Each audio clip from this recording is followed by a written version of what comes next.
વલભીપુર તાલુકાના ચમારડી ગામે વાડીમાં 14 શ્રમિકો ફસાઈ ગયા હતા, જેનું રેસ્ક્યુ કરવામાં આવ્યું, જેમાં ભાવનગર ફાયર વિભાગની ટીમ ગઢવી, વલભીપુર મામલતદાર કેજી પરમાર, તાલુકા વિકાસ અધિકારી ગોહિલ કિશોરસિંહ, વલભીપુર શહેર ભાજપ પ્રમુખ નામદેવસિંહ પરમાર, વલભીપુર શહેર મહામંત્રી કિશોર પરમાર, નગરપાલિકા ઉપપ્રમુખ હાર્દિક સાગઠિયા, ભારતીય જનતા પાર્ટીના કાર્યકર્તા હર્ષ મકવાણા તેમજ ચમારડી ગામના સેવાભાવી યુવાનો દ્વારા 14 શ્રમિકોને જમવાની વ્યવસ્થા કરી આપી હતી, તેમજ રેસ્ક્યુ કરવામાં સાથ સહકાર આપતા યુવાનોનો પણ મામલતદારે આભાર વ્યક્ત કર્યો હતો। વલભીપુર તાલુકાના ચમારડી ગામે ઉત્તરપ્રદેશના વતની એવા 14 શ્રમિકો રોજગારી માટે આવ્યા હતા। આ 14 શ્રમિકો વહેતા પાણી વચ્ચે ફસાઈ ગયા હતા, જેનું રેસ્ક્યુ કરવામાં આવ્યું હતું।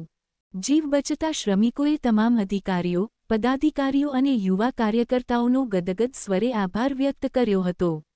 ઉલ્લેખનીય છે કે ભાવનગર વિસ્તારમાં આભ ફાટ્યું હોય એમ 24 કલાકમાં 10મી લઈને 14 ઇંચ વરસાદ ખાબકતા પૂર જેવી પરિસ્થિતિનું નિર્માણ થયું છે।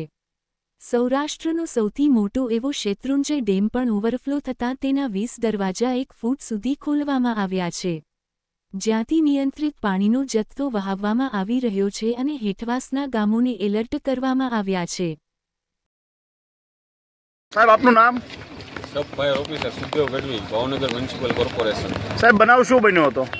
ચમારડી ગામના વાડી વિસ્તારમાં અચાનક પૂરની પરિસ્થિતિના કારણે વાડીઓમાં પાણી ભરાઈ જતા 14 થી 15 મજૂર ફસાઈ ગયેલ છે એવો ડિઝાસ્ટર વિભાગમાંથી કોલ આવેલ, જેની જાણ થતાં ભાવનગર ફાયર બ્રિગેડની ટીમ તાત્કાલિક ઘટના સ્થળ પર પહોંચીને રેસ્ક્યુ કામગીરી કરેલ, જેમાં 14 લોકોને સફળતાપૂર્વક બહાર કાઢી લીધેલ છે અને કોઈને જાનહાનિ કે કોઈ નુકસાન થયેલ નથી। આપનું નામ? કેજી પરમાર। સાહેબ, વલભીપુર 14 શ્રમિકોને રેસ્ક્યુ કરવામાં આવ્યા છે, શું કહેશો એ બાબત? વલભીપુર તાલુકાના ચમારડી ગામથી નજીકમાં જે અંદરની સાઈડમાં વાડી વિસ્તાર છે, ત્યાં 14 મજૂરો મજૂરી કામે આવેલા એ ફસાઈ ગયેલા, તેઓને અમારી ભાવનગરની રેસ્ક્યુ ટીમને જાણ કરતાં કલેક્ટરશ્રી